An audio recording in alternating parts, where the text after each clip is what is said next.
नमस्कार दोस्तों, आपके YouTube चैनल टारगेट विकास में आपका स्वागत है। UP triple S C forest guard वन रक्षक सम्मान हिंदी का प्रैक्टिस सेट 3 लेकर आए।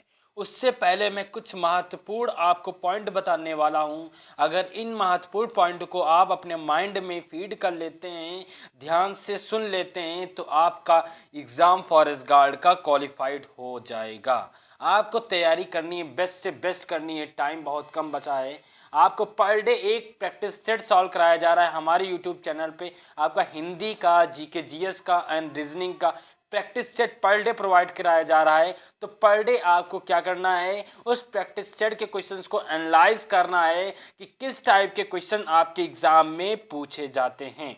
उसी टाइप के क्वेश्चंस आपको इस प्रैक्टिस सेट में जो कराए जाते हैं वो तो करने ही करने हैं, लेकिन जैसे हो गए आपके इसमें क्वेश्चन में आते हैं विलोम शब्द, लोकोक्ति, अनेकार्थी शब्द, मुहावरे, लोकोक्तियाँ, ये सारी चीज़ें आती हैं। उसको आपको पूरी डिटेल से आपको एक पीडीएफ प्रोवाइड की जाएगी जिसमें केवल लोकोक्तियाँ होंगी, विलोम शब्द होंगे। उनको पूरा आपको सारे एक बार रिवाइज कर लेने हैं। अगर आपको सारे आते हैं तो एक बार रिवाइज कर लेने हैं और आप अपने पास नोट्स बना के उनको रख लेना है। और पर डे आपको मॉर्निंग में उनको एक बार देखना है, क्योंकि वो कंपलसरी है। प्राची, विलोम शब्द, मुहावरे एंड पर डे एक पैसेज जो आता है, गद्यांश आता है, उसका प्रैक्टिस सेट से सॉल्व करना है, क्योंकि इस टाइप के क्वेश्चन तो आने ही आने एग्जाम में हैं। उसके बाद में जो बचे और टॉपिक वो हम आपको प्रोवाइड कराते रहेंगे, प्रैक्टिस सेट साथ में कराते रहेंगे। उसमें आप अपना कॉन्सेप्ट क्लियर करिए। अगर नहीं होता है तो आप कमेंट बॉक्स में कमेंट कर दिए उस टॉपिक को कि सर ये अलंकार टॉपिक है, इसके हमारे टॉपिक क्लियर नहीं, तो टॉपिक में डिटेल में वीडियो नया बना के टॉपिक क्लियर करा दूंगा। उसके बाद में जब आप प्रैक्टिस सेट सॉल्व करेंगे तो आपके सारे क्वेश्चन 1 बाय 1 सॉल्व होते जाएंगे। अन्यथा क्या हो जाता है, आप प्रैक्टिस सॉल्व करते हैं और अलंकार आ गया, कोई भी ऐसा क्वेश्चन आ गया उस चैप्टर का जो आपका चैप्टर पढ़ा हुआ नहीं है, तो उसमें क्या हो जाते हैं, आपके क्वेश्चन हो नहीं पाते हैं। अभी हम आप जैसे अभी प्रैक्टिस सेट स्टार्ट करेंगे तो उसमें आप क्वेश्चन करिएगा तो अपने आप को एनालाइज करिएगा कि किस टाइप के क्वेश्चन हमसे छूट रहे हैं, लिव हो रहे हैं। तो उसी टाइप के क्वेश्चन को आपको क्या कर लेना है, साइड में कॉपी रखनी है, उस पर लिख लेना है कि ये टॉपिक मुझे क्लियर नहीं है, उस टॉपिक के क्वेश्चन हमसे नहीं लगते हैं। उस टॉपिक को आप कमेंट बॉक्स में कमेंट करिए, हम आपको नेक्स्ट वीडियो प्रोवाइड करते हैं, उसकी प्रैक्टिस सेट करिए और बुक से भी क्लियर करिए। बुक बहुत इंपॉर्टेंट होती है एग्जाम के लिए। ऑनलाइन में जो प्रोवाइड कराता हूँ प्रैक्टिस सेट करिए, और जो मैं मोस्ट इंपॉर्टेंट टॉपिक है वो प्रोवाइड करता हूँ उनको करिए। लेकिन आपको सबसे पहले जो मैंने इंपॉर्टेंट बात बताई है कि टॉपिक क्लियर करना बहुत ज़रूरी है। हर एक टॉपिक जो सिलेबस होता है उस सिलेबस को आप कंप्लीट करके प्रैक्टिस सेट सॉल्व करेंगे तो आपको एक ओवर कॉन्फिडेंस जो होता है, कॉन्फिडेंस लेवल आपका बढ़ जाएगा। आपको स्टैंडर्ड पता चल जाएगा एग्जाम का कैसा होने वाला, और एग्जाम आप क्वालिफाइड कर देंगे। ये बात मैंने हिंदी की बताई है, क्योंकि हिंदी का प्रैक्टिस सेट कराने जा रहे हैं तो हिंदी के बारे में बता रहे हैं। अभी मैं जो जीके जीएस का प्रैक्टिस सेट प्रोवाइड कराऊंगा तो जीके जीएस में क्या क्या चीजें आती हैं, जैसे करंट अफेयर हो गया, स्टैटिक जीके हो गया, और अन्य और सारी चीजें आती हैं वो कैसे करनी है वो पूरी डिटेल में हम बताएंगे। उससे पहले सबसे पहले हम क्वेश्चन नंबर फर्स्ट आपको जो कराने जा रहे हैं हिंदी का प्रैक्टिस सेट 1 का, वो सारे क्वेश्चन आप देखिए और ध्यान से अपने आप को चेक करिए कि कितने नंबर आप गेन कर रहे हैं। वो कमेंट बॉक्स में कमेंट करिए सर मेरे नंबर इतने आ रहे हैं। फिर मैं बताऊंगा कि आपकी तैयारी क्या लेवल चल रही, कितने स्टूडेंट से आप आगे हैं या पीछे हैं, वो सारी डिटेल में हम आपको कमेंट बॉक्स में रिप्लाई करके बताएंगे। तो क्वेश्चन नंबर फर्स्ट आपकी स्क्रीन पर आप लोग देख सकते हैं। टारगेट हमारा है 21 अगस्त जो एग्जाम होने वाला है, उस एग्जाम डेट का हम लोग टारगेट बना के अपनी तैयारी कर रहे हैं। ठीक है, तो सबसे पहले देखो आ रहा है निराला द्वारा रचित ललित गीतों का संग्रह कौन सा है। 4 ऑप्शन दिए गए हैं, इन 4 ऑप्शन में जो सही ऑप्शन है वो आपको कमेंट बॉक्स में कमेंट कर देना है, जिसको आता है। और जिसको नहीं आता है वो आप अपना टॉपिक लिख लीजिए, सर इस टॉपिक से मुझे नहीं आता है, कमेंट बॉक्स में कमेंट कर दीजिए। तो निराला द्वारा रचित ललित गीतों का संग्रह कौन सा है, 4 ऑप्शन में से जो करेक्ट ऑप्शन हो जाएगा वो आपका ऑप्शन नंबर फर्स्ट हो जाएगा, ए हो जाएगा, गीतिका हो जाएगा। यहाँ पे क्वेश्चन नंबर सेकंड कह रहा है बा का सामान्य बहुवचन, एक वचन हो गया, बहुवचन हो गया, ये सारी चीजें आप लोग आते हैं तो फटाक से कर देंगे। तो कॉमन सेंस का क्वेश्चन है, बा का सामान्य बहुवचन क्या हो जाएगा। तो चारों में से कौन सा ऑप्शन करेक्ट हो जाएगा, आपका ऑप्शन नंबर जो करेक्ट है वो बी हो जाएगा, बाहें हो जाएगा। उसके बाद में रागड़ी बोली कहाँ बोली जाती है। जितनी भी बोली हैं, हर जहां जहां की बोली सारी आपको लर्न कर लेनी है, नोट्स बना के लर्न कर लो। जिसको नहीं मिल रही है वो कमेंट बॉक्स में कमेंट करें, हम आपको एक स्पेशल वीडियो प्रोवाइड कर देंगे कि बोली कौन सी बोली कहाँ बोली जाती है, उसका हम वीडियो नया प्रोवाइड करा देंगे अगर आपको चाहिए तो। अब बस आप लोग कमेंट बॉक्स में कमेंट करिएगा। तो इसका ऑप्शन जो हो जाएगा, रागड़ी बोली कहाँ बोली जाती है, तो हरियाणा में बोली जाती है। कहाँ बोली जाती है? हरियाणा में बोली जाती है। काठ की हांडी, यहाँ पे क्वेश्चन नंबर 3 आपकी स्क्रीन पर, काठ की हांडी बार बार नहीं चढ़ती, इसका लुकोक्ति का अर्थ हो जाएगा। 4 ऑप्शन से जो करेक्ट ऑप्शन आपका हो जाएगा वो आपका हो जाएगा सी ऑप्शन आपका करेक्ट हो जाएगा। क्या हो जाएगा? सी ऑप्शन आपका करेक्ट ऑप्शन हो जाएगा। तो छल कपट का व्यवहार हमेशा नहीं चलता है। अगर आप छल कपट करते रहेंगे तो कभी कभी ना पकड़े ही जाएंगे। सीधा क्वेश्चन से ही आंसर आपको मिल रहा है। लुकोक्तियां भी आएंगी आपके एग्जाम में। दिए गए वाक्यों में से सही वाक्य बताइए। 4 ऑप्शन दिए गए, इनमें से जो सही वाक्य है जिसका मतलब अर्थ सही निकल रहा है, ऐसा कौन सा वाक्य इसमें दिया गया है? तो आपका जो बी ऑप्शन है वो आप पढ़ेंगे तो आपका अर्थ इसका सही निकलेगा। यद्यपि वह बीमार था तदपि वह मेले में गया, तभी वह मेले में गया ना। तो आपका बी ऑप्शन जो हो जाएगा करेक्ट ऑप्शन हो जाएगा। क्वेश्चन नंबर 6, निम्न में से कौन सा क्रिया विशेषण का भेद नहीं है? तो क्रिया विशेषण का वेद कौन सा नहीं है? तो क्रिया विशेषण का जिसका भी टॉपिक क्लियर होगा वो फटाक से कमेंट बॉक्स में कमेंट करेंगे, और जिसका नहीं क्लियर है वो साइड में अपनी पेन कॉपी पे नोट कर लेंगे और उस टॉपिक को क्लियर करेंगे। नहीं क्लियर होता है तो कमेंट बॉक्स में कमेंट करें। हम आपके लिए एक नया स्पेशल वीडियो बनाएंगे क्रिया विशेषण पे, और हर एक टॉपिक क्लियर कराएंगे जो आपके एग्जाम के पॉइंट ऑफ व्यू से इंपॉर्टेंट रहता है। तो निम्न में से क्रिया विशेषण का भेद कौन सा नहीं है? तो बी वाला हो जाएगा जातिवाचक। जातिवाचक जो है क्रिया विशेषण नहीं है, उसका भेद नहीं है। रिक्त स्थानों को भरें। रिक्त स्थान फिल करना है। व्यक्ति का गौरव, व्यक्ति का गौरव तथा डैश की एकता डैश द्वारा सुनिश्चित होते हैं। तो कौन सा हो जाएगा? ऑप्शन 4 में से जो आपका ऑप्शन करेक्ट हो जाएगा वो बी हो जाएगा, देश। देश और स्वतंत्रता। आप भी जानते हैं हमेशा जो ये गौरव वर्ड है वो हमेशा देश के लिए यूज होता है। तो इससे आप लोग समझ सकते हैं कि देश और स्वतंत्रता, यहाँ पे क्या भरा जाएगा? व्यक्ति का गौरव तथा देश की एकता स्वतंत्रता द्वारा सुनिश्चित होते हैं। आपका जो 8th क्वेश्चन है, क्वेश्चन नंबर 8 में पूछा जाता है उपमेय और उपमान के बीच समानता बताने वाले शब्दों को डैश कहते हैं। तो क्या कहते हैं? तो आपका क्वेश्चन नंबर 8 का जो आंसर हो जाएगा वो बी हो जाएगा, वाचक हो जाएगा। क्या हो जाएगा? वाचक हो जाएगा। क्वेश्चन नंबर 9 आपकी स्क्रीन पर, जिन वर्णों का उच्चारण स्वतंत्र होता है उन्हें डैश कहते हैं। तो उन्हें हम क्या कहते हैं? तो आपको पता होना चाहिए, उन्हें स्वर कहते हैं। जिन वर्णों का उच्चारण स्वतंत्र रूप से होता है उन्हें स्वर कहते हैं। क्या कहते हैं? स्वर। क्वेश्चन नंबर 10 आपकी स्क्रीन पर आप लोग देख सकते हैं। क्वेश्चन नंबर 10 का जो ऑप्शन क्वेश्चन है वो क्या कह रहा है, इसमें आप लोग देख सकते हैं कि हरिवंश राय बच्चन ने अपने इंग्लैंड प्रवास काल में कौन सा गीत संग्रह लिखा? तो इनमें से जो आपका ऑप्शन करेक्ट हो जाएगा वो ऑप्शन करेक्ट हो जाएगा, ए हो जाएगा। ए ऑप्शन आपका करेक्ट ऑप्शन हो जाएगा, प्रणय पत्रिका। क्वेश्चन नंबर 11 आपकी स्क्रीन पर आप लोग देख सकते हैं, क्रिया के जिस रूप में वर्तमान में क्रिया का एक बार फिर से रिपीट कर देते हैं, क्रिया के जिस रूप में वर्तमान में क्रिया के संदेह का बोध हो वह डैश काल होता है। तो वह कौन सा काल होता है? आपका जो ऑप्शन करेक्ट हो जाएगा वो सी ऑप्शन आपका करेक्ट ऑप्शन हो जाएगा। क्वेश्चन नंबर 12 आपकी स्क्रीन पर, विशेषणों में तुलना के आधार पर कितनी अवस्थाएं होती हैं? तो कितनी अवस्थाएं होती हैं इनमें से हम आपको बताते हैं। जो ऑप्शन आपका करेक्ट है वो ए ऑप्शन करेक्ट है, 3 होती हैं। विशेषणों में तुलना के आधार पर कितनी अवस्थाएं होती हैं? तो 3 अवस्थाएं पर आप लोग टिक करके आएंगे और क्वेश्चन आप सही करके आएंगे। क्वेश्चन नंबर 13, इनमें से हाथी का समार्थी शब्द कौन सा नहीं है? तो पूछ रहा है समार्थी शब्द नहीं है। ध्यान दीजिएगा, जल्दबाजी में क्वेश्चन में लोग क्या कराते हैं, हाथी का समार्थी शब्द सही वाला करके आ जाते हैं। इसमें पूछ रहा नहीं है तो सॉरी, तो इसमें से जो ऑप्शन आपका करेक्ट हो जाएगा वो हस्त हो जाएगा। हाथी का समार्थी शब्द कौन सा नहीं है? हस्त हो जाएगा, ए ऑप्शन आपका करेक्ट हो जाएगा। क्वेश्चन नंबर 14 आपकी स्क्रीन पर, इनमें से तुरंग किसका समार्थी शब्द है? तुरंग का समार्थी शब्द क्या हो जाएगा? तो आपका ऑप्शन जो करेक्ट हो जाएगा वो हो जाएगा आपका क्वेश्चन नंबर 14 का ऑप्शन नंबर आपका सही हो जाएगा बी, तुरंग का समार्थी शब्द घोड़ा हो जाएगा। नेक्स्ट क्वेश्चन नंबर 15 आपकी स्क्रीन पर, डैश मैथिली के सुप्रसिद्ध कवि हैं, तो कौन है कवि? सुप्रसिद्ध कवि कौन हो जाएंगे? आपके हो जाएंगे डी ऑप्शन हो जाएगा विद्यापति, विद्यापति हो जाएगा। क्वेश्चन नंबर 16 आपकी स्क्रीन पर, निम्न में से कौन सा शब्द बिल्ली का पुल्लिंग है? बिल्ली का पुल्लिंग शब्द कौन सा हो जाएगा? तो आपका ऑप्शन जो करेक्ट हो जाएगा वो बी ऑप्शन करेक्ट हो जाएगा, बिलाव।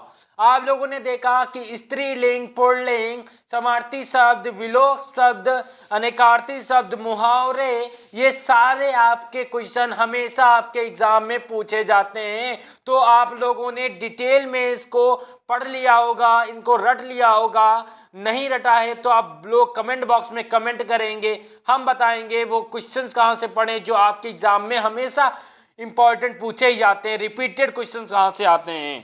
क्वेश्चन नंबर 17 आपकी स्क्रीन पर, दिए गए वाक्यों में सही वाक्य बताइए। 4 ऑप्शन में से कौन सा ऑप्शन ऐसा है जो वाक्य पढ़ने पर उसका अर्थ सही निकलता है? तो आपका ऑप्शन नंबर डी करेक्ट हो जाएगा, उसका अंग अंग काटा गया, उसका अंग अंग काटा गया, तो डी ऑप्शन आपका करेक्ट ऑप्शन हो जाएगा। क्वेश्चन नंबर 18 आपकी स्क्रीन पर आप लोग देख सकते हैं, दिए गए वाक्यों में सही वाक्य बताइए। इसमें भी हमें क्या बताना है? सही वाक्य बताना है। देखा है आप लोगों ने 3 ऐसे क्वेश्चन रिपीट हुए हैं जिसमें हमें बताना था ऐसा कौन सा वाक्य है जो सही होगा। तो आप लोग समझ सकते हैं ये 3 क्वेश्चन क्या आप सही नहीं कर पाएंगे? सही करके आएंगे, 100% सही करके आएंगे। तो ये नॉर्मली कुछ क्वेश्चन पूछे जाते हैं जो आप लोग सही कर सकते हैं। तो क्वेश्चन नंबर 18 कह रहा था, दिए गए वाक्यों में सही वाक्य बताइए। तो 4 ऑप्शन में से ऑप्शन आपका ऑप्शन जो करेक्ट हो जाएगा वो ए हो जाएगा। कौन सा? ए ऑप्शन करेक्ट हो जाएगा, हरीश सज्जन व्यक्ति है। हरीश क्या है? एक सज्जन व्यक्ति है। ठीक है। क्वेश्चन नंबर 19 आपकी स्क्रीन पर आप लोग देख सकते हैं, इनमें से जल का समार्थी शब्द कौन सा नहीं है? समार्थी शब्द कौन सा नहीं है हमें यह बताना है। तो 4 ऑप्शन में से जो करेक्ट ऑप्शन है आपका सी है। सी जो है नल, नल आपका समार्थी शब्द जल का नहीं होगा। उसके बाद में जब से आंख लगी तब से ना आंख लगी, क्या पूछ रहा है? जब से आंख लगी तब से ना आंख लगी, इनमें कौन सा अलंकार का प्रयोग हुआ है? हमने बताया था अगर अलंकार आप लोगों ने टॉपिक अच्छे से क्लियर नहीं किया है तो क्वेश्चंस करने में आपको प्रॉब्लम होगी। तो सबसे पहले आप टॉपिक क्लियर, कॉन्सेप्ट क्लियर करिए। अगर नहीं क्लियर है तो आप लोग कमेंट बॉक्स में कमेंट करिए, हम आपके कॉन्सेप्ट को क्लियर करेंगे। और हमारे चैनल को अभी सब्सक्राइब कर ले, जितने भी प्रैक्टिस सेट करा दिए हैं, प्ले लिस्ट बनी वो सॉल्व करिए, और पर डे जो मैं प्रोवाइड करा रहा हूँ वो जरूर करिएगा, क्योंकि ऐसे कुछ प्रैक्टिस सेट कराए जा रहे हैं जो आपके एग्जाम के पॉइंट ऑफ व्यू से बहुत इंपॉर्टेंट है और रिपीटेड क्वेश्चंस पूछे जाते हैं। तो जब से आंख लगी तब से ना आंख लगी, इनमें से कौन सा अलंकार का प्रयोग हुआ है? तो इसमें आपका जो अलंकार का प्रयोग हुआ है वो आपका बी ऑप्शन, कौन सा? बी ऑप्शन करेक्ट होगा, विरोधाभास अलंकार। ठीक है, बी ऑप्शन आपका करेक्ट ऑप्शन हो जाएगा। क्वेश्चन नंबर 21 आपकी स्क्रीन पर, किन शब्दों से वचन की पहचान नहीं होती? ऐसे कौन से शब्द हैं जिनमें वचन की पहचान नहीं होती है? तो आपका जो ऑप्शन है बी ऑप्शन करेक्ट हो जाएगा, क्रिया विशेषण से, क्रिया विशेषण से हो जाएगा। ठीक है। उसके बाद में जमीन पर पैर ना पड़ना, इस मुहावरे का अर्थ बताइए। जमीन पर पैर ना पड़ना का मुहावरे का अर्थ कौन सा हो जाएगा? तो आपका जो क्वेश्चन नंबर 22 का ऑप्शन करेक्ट हो जाएगा, बी हो जाएगा, अभिमानी होना। अभिमानी होना, जमीन पर पैर ना पड़ना, इस मुहावरे का अर्थ सही हो जाएगा अभिमानी होना। मतलब जो बहुत पैसे वाले हो जाते हैं, जो अपना आपको बहुत समझते हैं, वो अभिमानी होना, अपने आप को शो करते रहते हैं। क्वेश्चन नंबर 23 आपकी स्क्रीन पर, इनमें से कौन सी बोली मध्य प्रदेश की प्रमुख बोलियों में से नहीं है? मध्य प्रदेश की बोलियों में से प्रमुख नहीं है, ये पूछ रहा है। तो क्वेश्चन नंबर 23 का आपका ऑप्शन जो करेक्ट हो जाएगा वो डी हो जाएगा। कौन सा? डी ऑप्शन आपका करेक्ट ऑप्शन हो जाएगा। क्वेश्चन नंबर 24, विद्वान का स्त्रीलिंग बताइए। तो इसका स्त्रीलिंग क्या हो जाएगा? स्त्रीलिंग इसका हो जाएगा डी, विदुषी हो जाएगा। क्या हो जाएगा? विदुषी हो जाएगा। ठीक है। क्वेश्चन नंबर 25 आपकी स्क्रीन पर, या निबंध में लिखूं, सॉरी, या निबंध में लिखा हूं, इस अशुद्ध वाक्य में निम्न में से शुद्ध वाक्य का चयन कीजिए। ये जो वर्ड दिया गया है ये अशुद्ध है, इसमें से जो शुद्ध वाक्य है चारों ऑप्शन में से ये हमें बताना है। तो आप पढ़िएगा तभी आपको पता चल पाएगा। तो चारों ऑप्शन में से आपको जो सही ऑप्शन लगेगा वो सी लगेगा। क्यों? या निबंध मैंने लिखा है ये आपका करेक्ट प्रोनाउंसिएशन हो रहा है, या निबंध में लिखा हूं ये कोई करेक्ट प्रोनाउंसिएशन नहीं हो रहा है। पढ़ने से ही पता चल रहा है कि ये जो शब्द है ये गलत है। तो इसको अगर आप सी ऑप्शन को पढ़ते हैं तो यहाँ पे आप लोग देख सकते हैं, या निबंध मैंने लिखा है ये करेक्ट प्रोनाउंसिएशन हो रहा है। पढ़ने के तरीके से ही पता चल रहा है कि आपका जो सी ऑप्शन है वो करेक्ट ऑप्शन हो जाएगा। क्वेश्चन नंबर आप लोग देख सकते हैं 26 आपकी स्क्रीन पर, मधुशाला किसके द्वारा रचित है? जो मधुशाला है वो किसके द्वारा रची गई है? तो आप लोग करेक्ट ऑप्शन इसका बताएंगे। तो इसका करेक्ट ऑप्शन हो जाएगा आपका क्वेश्चन नंबर 26 का करेक्ट ऑप्शन हो जाएगा हरिवंश राय बच्चन।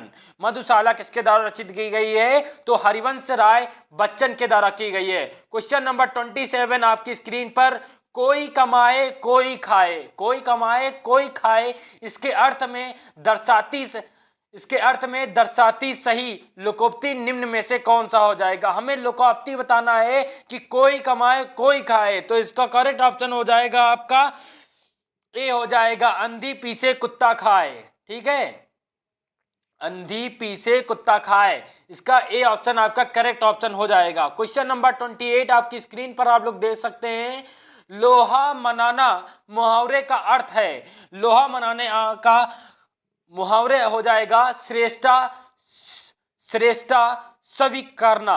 ठीक है, ए ऑप्शन आपका करेक्ट ऑप्शन हो जाएगा। ए ऑप्शन आपका करेक्ट ऑप्शन हो जाएगा। क्वेश्चन नंबर 29 आपकी स्क्रीन पर, लीचू किस भाषा का शब्द है? जो लीचू है वो किस भाषा से लिया गया है, किस भाषा का शब्द है, हमें ये बताना है। तो ये चीनी भाषा का है, चीनी भाषा का है। ठीक है, लीचू जो शब्द लिया गया है ये चीनी भाषा से लिया गया है। क्वेश्चन नंबर 30 आपकी स्क्रीन पर, विपक्षा अलंकार को दूसरे किस नाम से जाना जाता है? तो दूसरे किस नाम से जाना जाता है वो आपका ऑप्शन जो करेक्ट हो जाएगा वो बी ऑप्शन हो जाएगा, पुनरुक्ति प्रकाश अलंकार हो जाएगा। अलंकार के क्वेश्चन 2 से 3 क्वेश्चन आपके एग्जाम के पॉइंट ऑफ व्यू से आने ही वाले हैं, इंपॉर्टेंट भी हैं। क्वेश्चन नंबर नेक्स्ट दे सकते हैं, क्वेश्चन नंबर 31 से 35 से 31 से 35 तक निम्नलिखित पद्यांश को ध्यानपूर्वक पढ़ के उनके नीचे दिए गए बहुविकल्पी प्रश्नों में से सही विकल्प का चयन करिएगा। यहाँ पे आपको एक पद्यांश मिलेगा, गद्यांश मिलेगा, उसको आपको सॉल्व करना होगा। तो कैसे सॉल्व करना होगा? सबसे पहले गद्यांश को पढ़िएगा, एक बार पढ़ लीजिएगा, उसका अर्थ आपके माइंड में रिमाइंड हो जाएगा। उसके बाद में क्वेश्चन नंबर फर्स्ट पे आप लोग जाइएगा, तभी आप पढ़िएगा पद्यांश में भारत की जनसंख्या कितनी बताई गई है। जब आप पढ़ लेंगे तो आपको ऑप्शन मिल जाएगा, जो ऑप्शन होगा उसमें करेक्ट वो 40 करोड़ आएगा, 40 करोड़ आएगा। अभी आप लोग पढ़िएगा, हम यहाँ पे आपको आंसर बताते हैं, बताइए। ठीक है, फिर पद्यांश क्वेश्चन नंबर सेकंड आप लोग दे सकते हैं। तो आप लोगों ने देखा कि क्वेश्चन नंबर 31 का जो मैंने ऑप्शन बताया था वो 40 करोड़ वो कैसे मिलेगा, एक बार हम आपको पढ़ के बताते हैं पद्यांश को। आपको क्या करना है, एक बार पढ़ लेना है। मैदान गिरी वनों में हरियाली लहकती है, आनंदमय जहां है वहां देश कौन सा है, जिसके अनंत धर्म में धरती भरी पड़ी है, संसार का शिरोमणि वह देश कौन सा है, पृथ्वी निवासियों को जिसने प्रथम जगाया है, शिक्षित किया सुधारा वह देश कौन सा है, छोड़ो स्वराज्य तृणवत आदेश से पिता के वह राम था जहां पर वह देश कौन सा है, निस्वार्थ शुद्ध प्रेमी भाई भले जहां थे, लक्ष्मण भारत सरीखे वह देश कौन सा है, निपक्ष न्यायकारी जो पढ़े लिखे हैं वे सब बता सकेंगे वह देश कौन सा है। 40 कोटि भाई सेवक सपूत जिसके हैं, भारत सिवाय दूजा वह देश कौन सा है। आप लोगों ने देखा लास्ट का ही आपने पढ़ा हो, तुरंत आपको आंसर मिल गया। पद्यांश में भारत की जनसंख्या कितनी बताई गई है, तो आप लोगों ने देखा अभी पढ़ा था 40 कोटि भाई सेवक सपूत जिसके हैं। तो यही हो जाएगा आपका ऑप्शन नंबर क्या हो जाएगा, बी करेक्ट हो जाएगा।